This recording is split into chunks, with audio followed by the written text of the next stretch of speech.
5 दिन की शिव पुराण है। कल कथा सुबह 9 बजे से 12 बजे तक कोटेश्वर धाम में यहाँ पर होगी। टीवी पर 2 बजे से 5 बजे तक ही आएगी। आज चतुर्थ दिवस में आप दिल से बाबा से विनय करें, अपने मन की बात भगवान शिव से कहें। बाऊ कैसे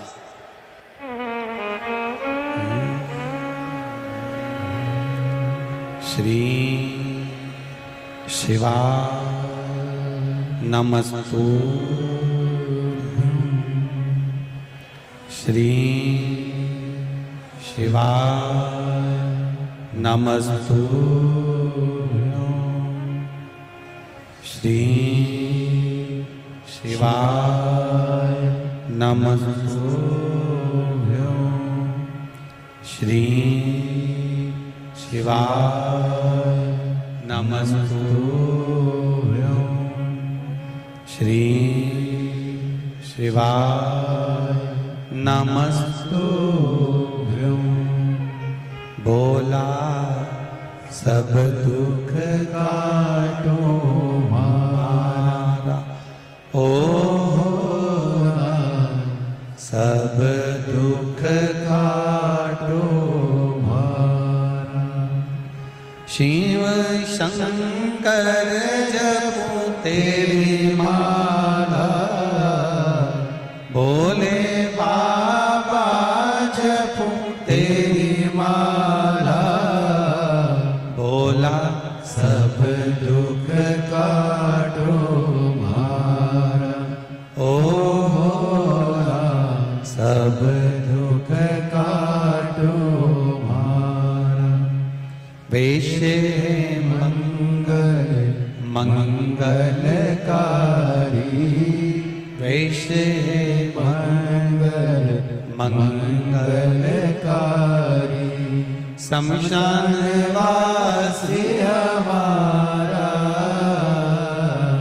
शमशान वासी हमारा ओ भोला सब दुख काटो ओ भोला सब दुख काटो मारा। भगवान से अपने हृदय की बात कहते हुए ऋषि औरा की पुत्री शमी बड़ी हुई, विवाह का भाव प्रकट हो गया। अब विवाह करूं तो किसके साथ करूं? कथा कहती है बेटी के लिए वर वो ढूंढना जो उसका सम्मान करने वाला। और बेटियों से निवेदन है, तुम्हारे पिता ने तुम्हें परवरिश करने में, पाल पोसने में, तुम्हें बड़ा करने में, तुम्हारी विद्या में, शिक्षा में, कपड़े पहनाने में, तुम्हें उच्च विद्या देने में तुम्हारे पिता ने कोई कमी नहीं छोड़ी। तो तुम कितने भी अच्छे पढ़ लो, कितने भी कॉलेज में चले जाओ, कितने भी वीआईपी स्कूल में पढ़ लो, पर तुम अपने घर के संस्कार को मत भूलना। अपने माता पिता को कन्यादान का मौका जरूर देना।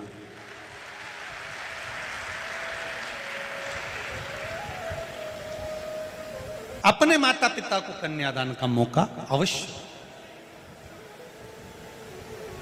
बेटा एक कुल को तारता है और बेटी, जम के बोलो जरा, 2 कुल को तारती है। अभी नवरात्रे चल रहे हैं, कितनी देवी जी की पूजन कर रहे होगे, कन्या को अष्टमी नवमी को भोजन करा रहे होगे, देवी जी देवी जी देवी जी कर रहे होगे। नवरात्रि जैसे ही चली गई, दूसरे दिन जैसे ही दशहरा आता है, तुम्हारा भी वॉल्यूम बढ़ जाता है, तुरंत चिल्ला के दौड़ोगे, चिल्ला। जितना नवरात्रे में बेटियों के प्रति भाव होता है, आप सबसे करवद्ध निवेदन है, ऐसा आदर संपूर्ण विश्व की बेटियों के प्रति आपका होना चाहिए, सम्मान होना चाहिए।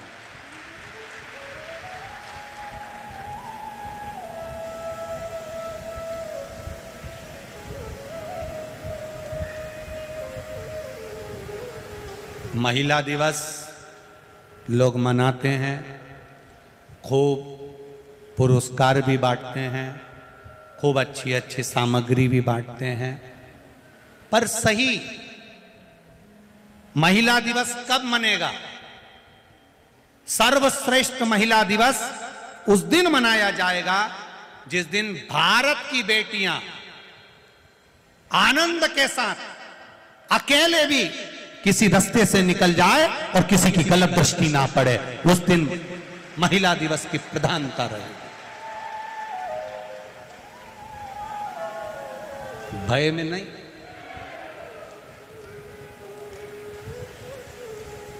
आज छोटी छोटी सी बेटियों के साथ गलत कर्म हो रहा है, लोग कहीं ना कहीं गलत कार्य में लगे हुए हैं, और हम सोचें कि महिला दिवस मन गया, बहुत सम्मान कर दिया, आदर कर दिया, वो नहीं।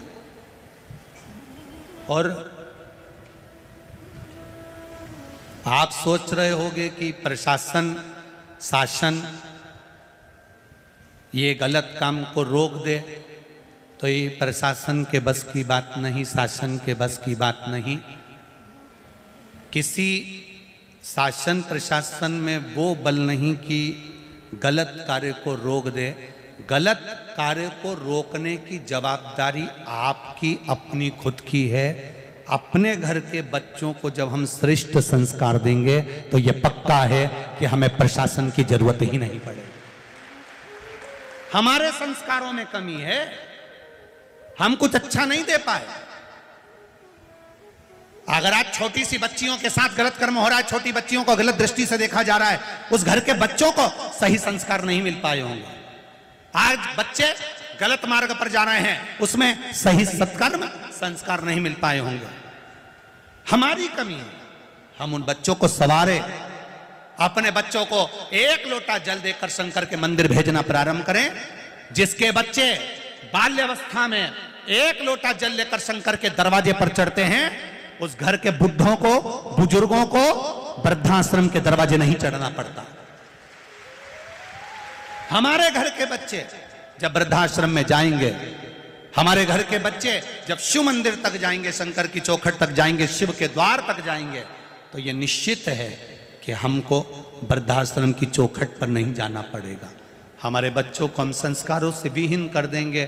खूब पढ़ो पढ़ो पढ़ो पढ़ो, बड़े बड़े शहर में जाओ, पढ़ो पढ़ो पढ़ो, केवल एक होड़ लगी है बच्चों को डॉक्टर बनाना, इंजीनियर बनाना, कलेक्टर बनाना, सीए बनाना, एसपी बनाना, डीएसपी बनाना, ये बनाना, वो बनाना, केवल एक होड़ लगी है। बच्चों को पढ़ाना है, पढ़ाना है, पढ़ाना है।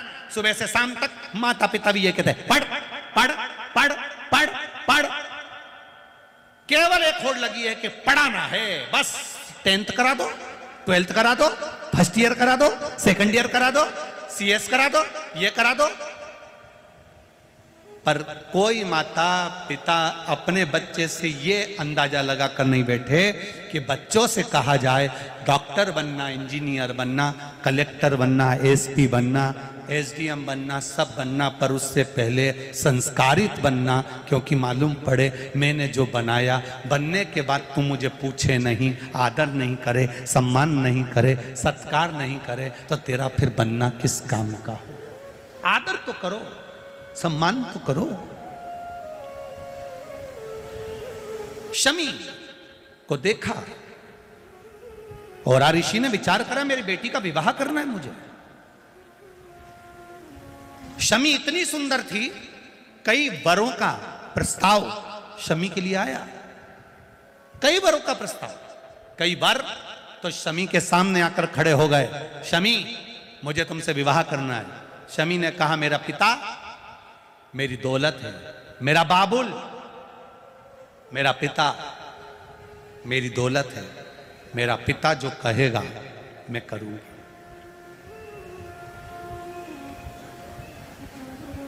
जरा सी बॉडी शॉडी देखकर,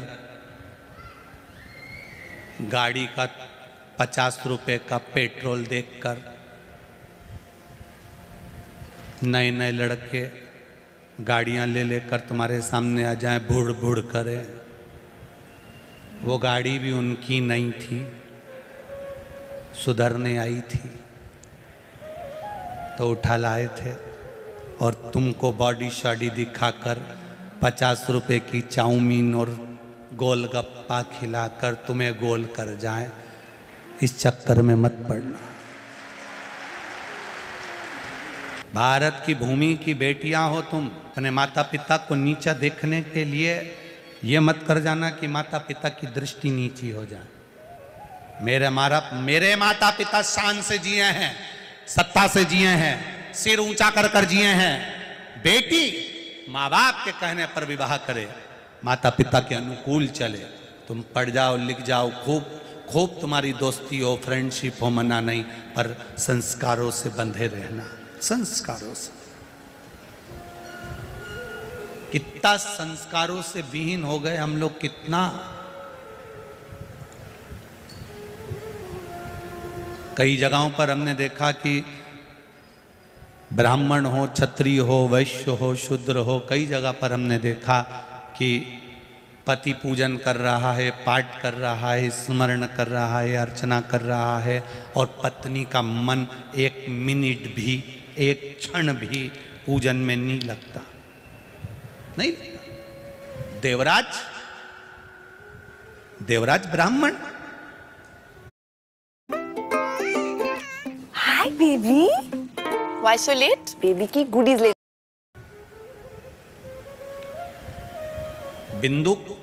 बिंदुक की पत्नी चंचुला, चंचुला का कौन सा मन भगवान में लगा हुआ था? चंचुला का चित्त कौन सा परमात्मा में लगा हुआ था? पति बिंदुक ने कई बार कहा, चंचुला चल काशी घूम कर आते हैं, चंचुला चल अपन हरिद्वार घूम कर आते हैं, चंचुला चल अपन वहां घूम कर आते हैं, चंचुला चल अपन वहां चलते हैं। पर चंचुला का चित्त, चंचुला का मन एक बार भी भगवान के मंदिर तक नहीं पहुंचा। बिंदुक ब्राह्मण था, देवराज ब्राह्मण था, उसके बाद भी धर्म पत्नी का मन, चित्त, वृत्ति मंदिर तक नहीं पहुंचती। बहुत कठिन, बहुत कठिन।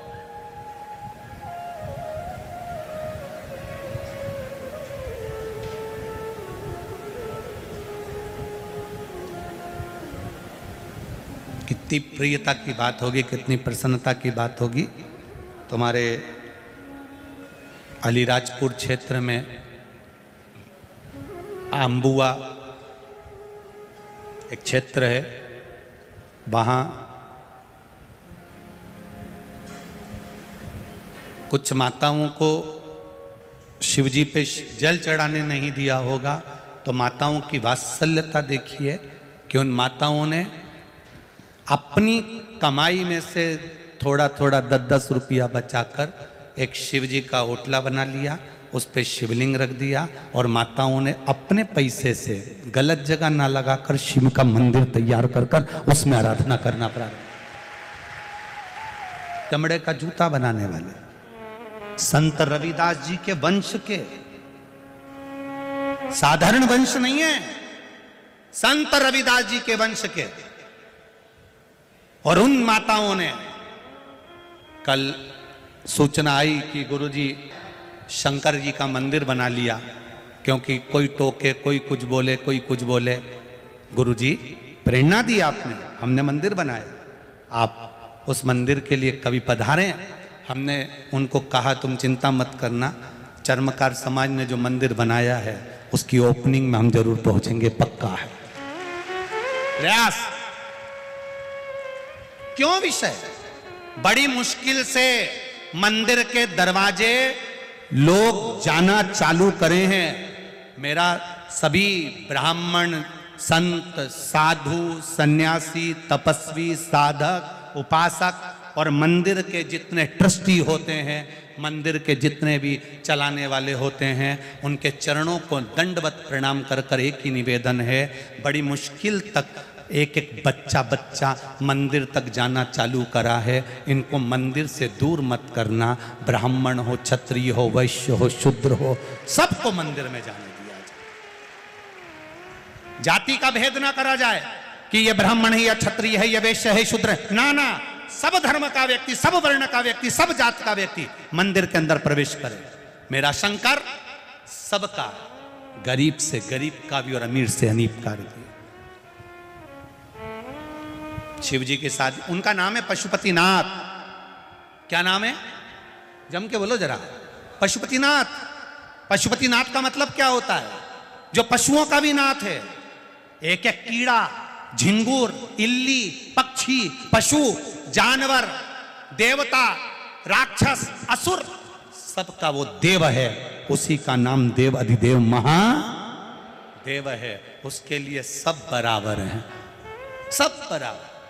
पहले लोग शिव मंदिर नहीं जाते थे तो लोग कहते फिरते थे मंदिर में आते नहीं है, मंदिर में लोग आते नहीं है, पंडित जी अकेले घंटी बजाते आरती कर लेते। अब मंदिर में लोगों ने जाना चालू कर दिया तो लोगों को तकलीफ होने लगी। बताओ इतना पानी ढोल दिया, बताओ चावल ढोल दिया, बताओ ये ढोल दिया। और जिसमें आज के समय में मेरा विश्वास कहता है जितने लोग मंदिर जाते हैं उसमें से आधे लोग मंदिर को साफ कर कर भी आते हैं, क्योंकि ये शिव पुराण ने उनको साफ करना भी सिखाया।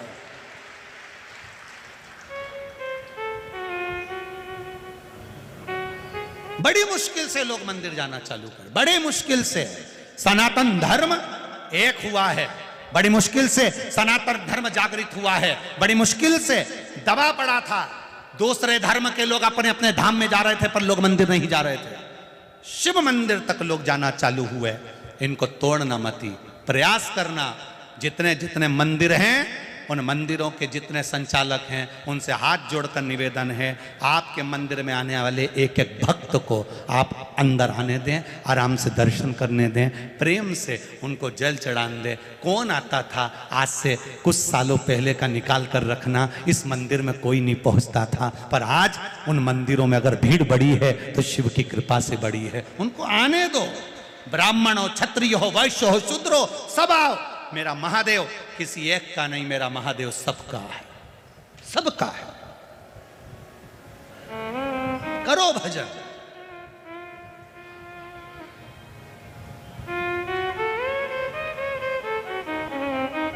कितना कहीं धोबी समाज, रजक समाज, कहीं सेन समाज, नाई समाज, कहीं चर्मकार समाज, कहीं वाल्मीकि समाज, कहीं विश्वकर्मा, कहीं ब्राह्मण, कहीं क्षत्रिय, कहीं वैश्य, कई कई जगह पर भगवान शंकर की स्थापना कर रहे हैं, पूजन कर रहे हैं, अर्चना कर रहे हैं। प्रसन्नता होती है देखकर, आनंद होता है। तो निवेदन शिव महापुराण की कथा कर रही है, करो भजन। किसको दिया जाए? संस्कार दो बच्चों को, ज्ञान दो। और ऋषि ने सोचा मेरी बेटी का विवाह किससे करूं? समय आया। धौम्य ऋषि के पुत्र बड़े सुंदर थे जिनका नाम था मंदार। क्या नाम है? मंदार। मंदार का मतलब होता है सफेद, वो आंकड़ा होता है ना, आंकड़े का पेड़ देखा है आप लोगों ने? एक बात आप लोगों से कहना चाहेंगे, आंकड़े का फूल जब भी तोड़ो नेत्र नीचे रखो। आंकड़े का फूल तोड़ते समय उसका दूध अगर आंख में चले जाता है तो आंख समाप्त हो जाती है, जहरीला होता है आंख का फूल, मंदार का फूल। मंदार का फूल तोड़कर रख दो, रखने के बाद जब हाथ धो, हाथ आंखों में ना जाए, उसमें एक दूध होता है, वो दूध जहरीला होता है। मंदार बड़ा सुंदर था, आंख बड़ा सुंदर था, बड़ा सुंदर।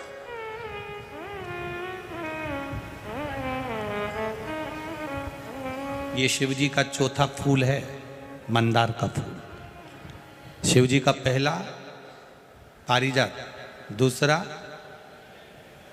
कनेर, तीसरा शमी, चौथा मंदार, आंकड़ा। मंदार बड़ा सुंदर था, बहुत सुंदर, अति रमणीय।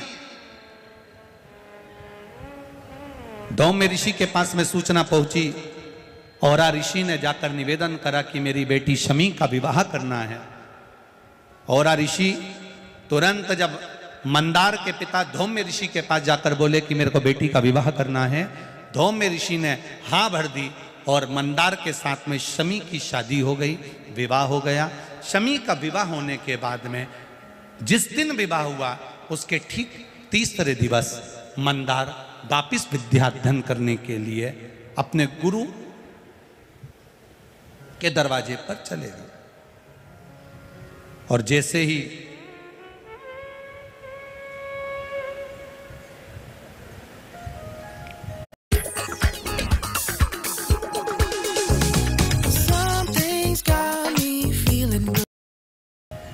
गुरु के द्वार पर पहुंचे,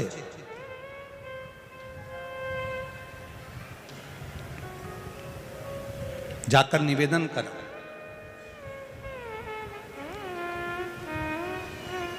विद्याध्ययन प्रारंभ हुई। विवाह का तीसरा दिन था जिस दिन चले गए। मंदार जब सोनक ऋषि के यहां पर विद्याध्ययन करने के लिए गए, विद्याध्ययन करने के लिए पहुंचे, समय बीतता गया बीतता गया बीतता गया और उन्होंने विद्याध्ययन कर ली। विद्याध्ययन करने के बाद मंदार वापिस अपनी धर्म पत्नी के पास जाते हैं और धर्म पत्नी के पास जब अपने घर पहुंचते हैं, आज तुरंत सोनक ऋषि का दर्शन करने के लिए उनकी धर्म पत्नी शमी ने अपने पति मंदार से निवेदन करा कि मुझे आपके गुरु का दर्शन करना, आपके गुरु का दर्शन करना है मुझे। मंदार ने कहा चलिए। मंदार शमी को लेकर चल दिए। चलते चलते चलते चलते बीच में बरसुंडी ऋषि का आश्रम पड़ गया।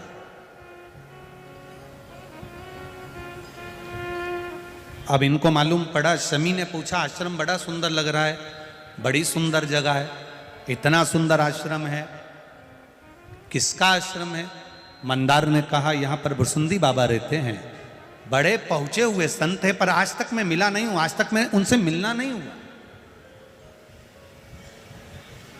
आज तक मैंने केवल सुना है पर मिला नहीं हूं। शिव महापुराण की कथा कहती है आप जिसकी निंदा कर रहे हो एक बार उससे जाकर मिलना जरूर। क्या वो निंदा के लायक है? उससे एक बार जाकर मिलना जरूर, उसके पास पहुंचना जरूर, प्रयास करना, उसके पास जाकर एक निवेदन करना कि ये हम, कई लोग कह देते हैं वो व्यक्ति तो ऐसा है, बड़ा बेकार आदमी है, बड़ा गुस्सेला आदमी है, बड़ा विचित्र आदमी है। आप उससे मिले हो कभी जाकर? कभी उसके सामने पहुंचे हो आप? कभी उसके सामने पहुंचकर आपने बात करी है? कभी उससे एक क्षण आपका मिलना हुआ है? जब आप मिलोगे संशय मिट जाएगा। आप पहुंचे ही नहीं हो उससे मिलने के लिए तो कैसे कह सकते हो कि वो व्यक्ति बुरा है? एक पत्र आया है, देखिए।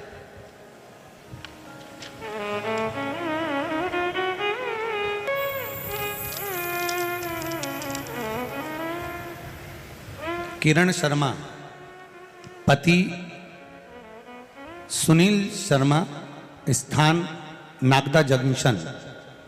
कहीं बैठे हो तो हाथ हिलाइएगा, दोनों हाथ हिलाइएगा। आप ही हैं? दोनों हाथ हिला देगा। श्री शिवाय नमस्तुभ्यम।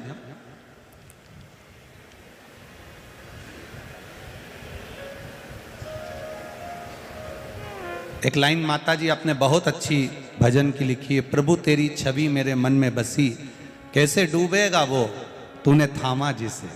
प्रभु क्या वर्णन करूं, उसके लिए शब्द नहीं है गुरुदेव। मेरे पतिदेव के पेट में छत पर से गिरने के कारण एक गठान हो गई थी। बहुत सारे डॉक्टरों को दिखाया, नागदा, उज्जैन, बड़ौदा, बड़नगर, आराम नहीं पड़ा। फिर मैं रोज कथा सुनती और शंकर जी की कथा सुनते सुनते भाव जागृत हुआ गुरुदेव। विश्वास बड़ी मुश्किल से जागता है गुरुजी।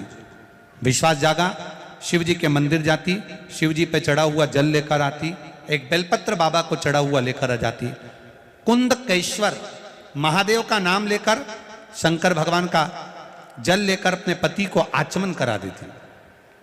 मेरे पति हमेशा कहते इससे पीने से कुछ नहीं होगा, पर मैं उनसे कहती तुम चिंता मत करो, सारे डॉक्टरों ने आपको पेट में गठान बताई है, पर मैंने टीवी पर कथा सुनी है, उसमें बताते हैं शिव जी पर जल चढ़ा हुआ पीने से रोग मुक्ति होती है। शंकर शंकर है, औघड़ी है वो। मैंने वो जल पिलाना प्रारंभ करा गुरुदेव। 20-22 दिन निकले और बाबा की कृपा से जब अगली जांच बड़ौदा में हुई तो गठान गायब हो चुकी थी, गठान नहीं थी। अब ठीक है बहन, आराम है, गांठ तो नहीं है अब।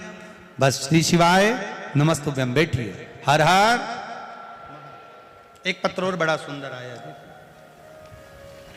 इसमें उन्होंने अपने ब्रेन की पूरी जांचें और पूरे एक्सरे लगाए हैं।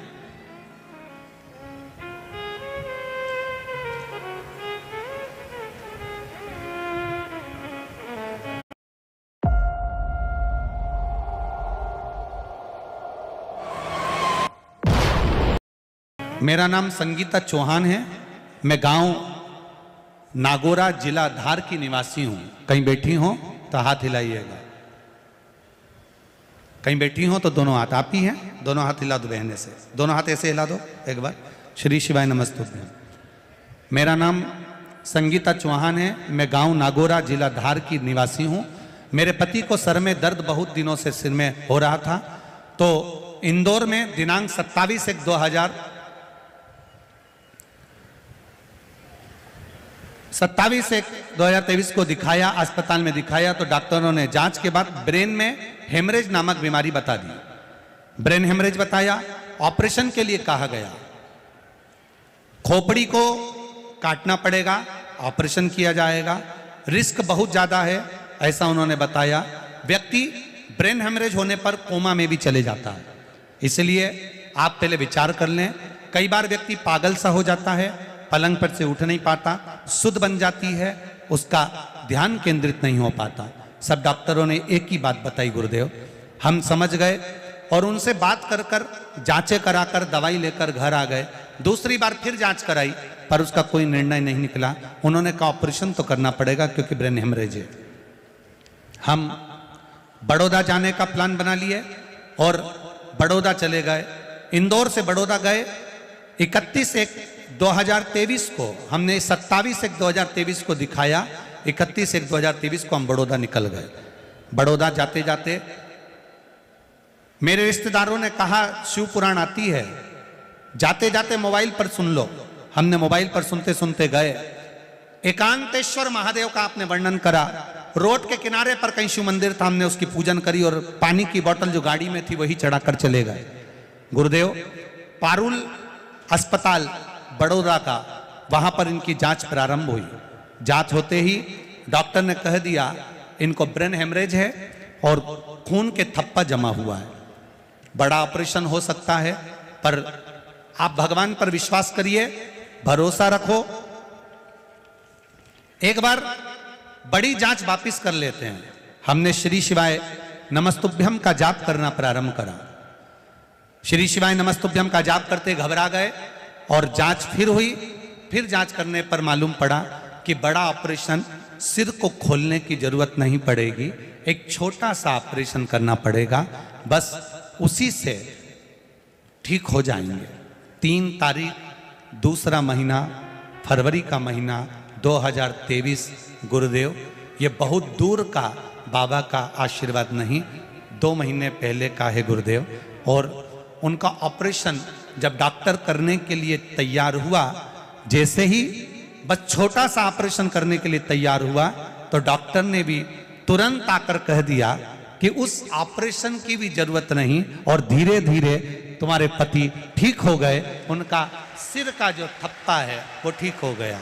अब ठीक है मां, आराम है। हर हर महादेव। बैठिए। श्री शिवाय।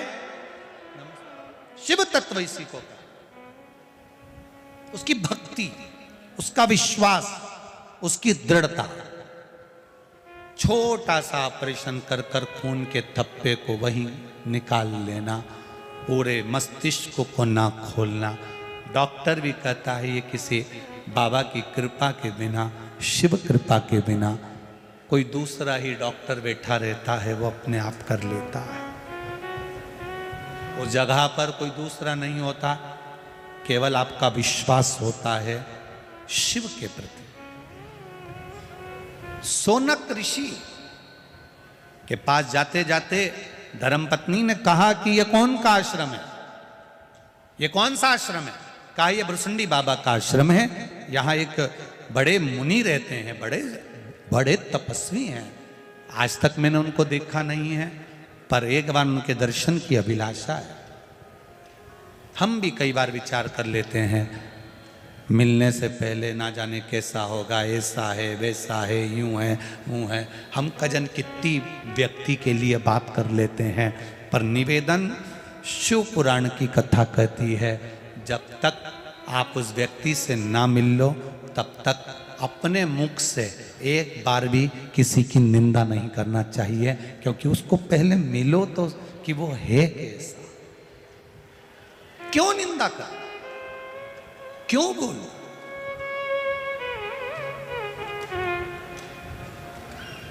चला मंदार शमी का हाथ पकड़कर भुरसुंडी बाबा के आश्रम में प्रवेश कर गए, जहां पर भुरसुंडी बाबा बैठकर तप साधना कर रहे थे। क्या देखा मंदार ने? भुरसुंडी जी किसकी तप साधना कर रहे हैं?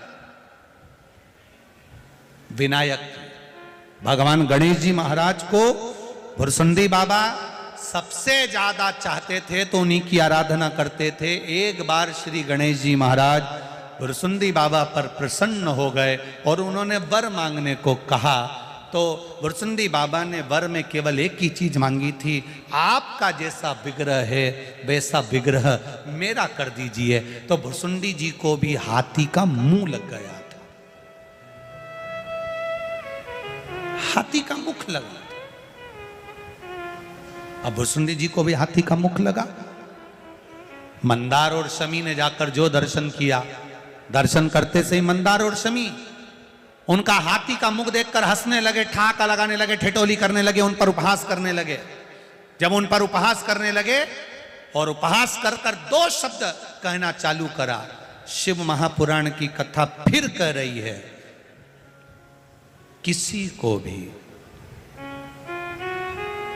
हल्के में मत लो, छोटा मत समझो। ये समय का चक्र बड़ा प्रबल होता है, कब इधर से पलट कर उधर कर दे और उधर से पलट कर इधर कर दे, ये जिंदगी का भरोसा नहीं होता है।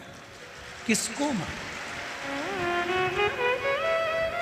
वो माताएं भोजन बनाती है ना, भोजन बनाने में जो हलवा बनाती है, हलवा बनाने में उसके हाथ में एक ऐसा चपटा सा रहता है, डंडा लगा हुआ, क्या कहते हैं उसको? पलटा। उसका नाम ही है पलटा। उसका एक ही काम है, नीचे का खींच के ऊपर करना, ऊपर का खींच के नीचे करना। शंकर जी का जो त्रिशूल है ना, वो भी पलटे जैसा ही है। शंकर जी का एक ही काम है, नीचे जिसको सबने धुतकार दिया, छोड़ दिया, ताना दे दिया, शंकर जी उसको पलट कर ऊपर ले आते हैं और ऊपर को नीचे कर देते।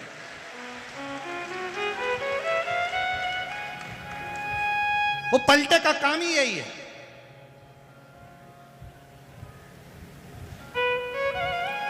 ऊपर वो दलिया बनाई नहीं जीजी, और दलिया थुली जब बनाती है ना, राबड़ी थुली दलिया, तो ऊपर जितनी भी दलिया रहता है ना, वो फुट फुट करे, फुट फुट यूं चुचके।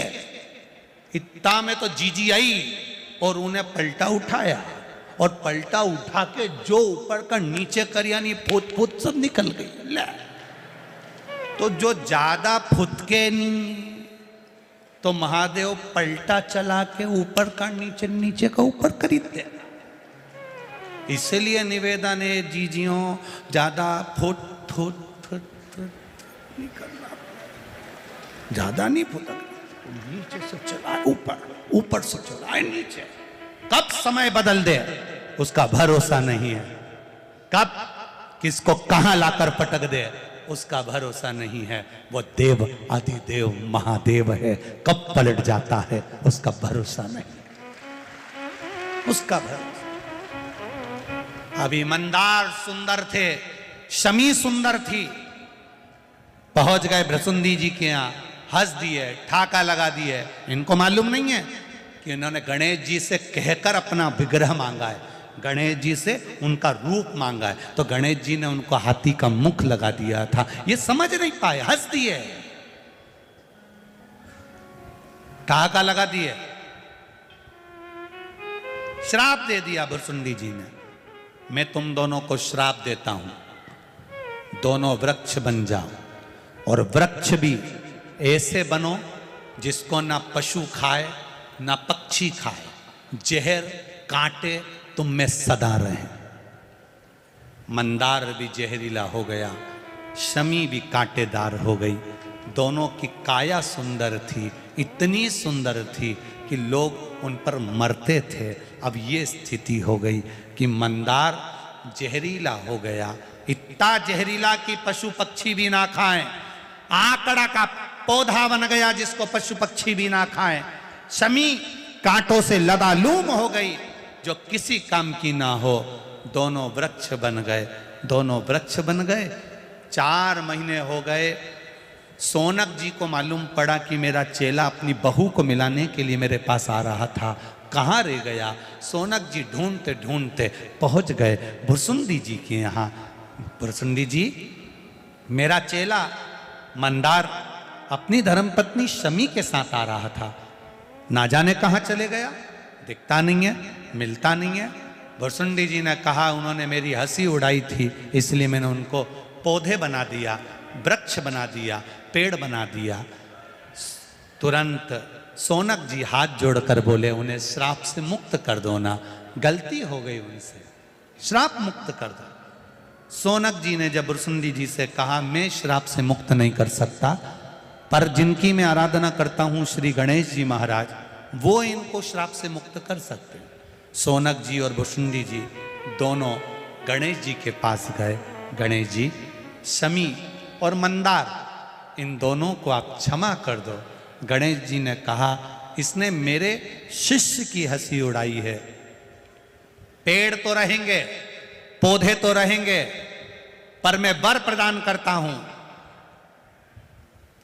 मंदार और शमी ये दोनों मेरे देव अधिदेव महादेव को समर्पित होंगे, ये मैं वर देता हूं। जिस जगह पर मंदार और शमी दोनों साथ में होंगे, ये आकड़ा और शमी का पेड़ जहां पर साथ में होगा, शमी और आकड़े का पेड़ जहां साथ में होगा, 21 वर्ष तक आकड़े का पेड़, मंदार का पौधा शमी के पौधे के पास में अगर 21 वर्ष तक रहेगा, तो उसकी जड़ में मैं खुद आकर बैठूंगा और लोग मुझे आकड़े का गणेश कहेंगे। मैं उनके घर में अष्ट सिद्धि 9 निधियां प्रदान करूंगा। लोग कहते हैं हमने आकड़े के गणेश जी बनाए, उसका फल क्यों नहीं मिल रहा? तो उसका फल क्यों? शमी और आकड़ा दोनों साथ में हो और 21 वर्ष तक शमी और आकड़ा साथ में रहते हैं, एक जगह पर रहते हैं, फिर उसकी जड़ में गणेश जी का निवास हो जाता है। उस जड़ के जब गणेश जी बनते हैं तो अष्ट सिद्धि नवनिधि घर में कम नहीं होती, बढ़ती चली जाती है। वो आकड़े का गणेश। मंदार, शमी, तुमने गलती करी है, तुम दोनों पौधे के रूप में रहोगे, ये मेरे शिष्य ने श्राप दिया है, पर मैं वर देता हूं।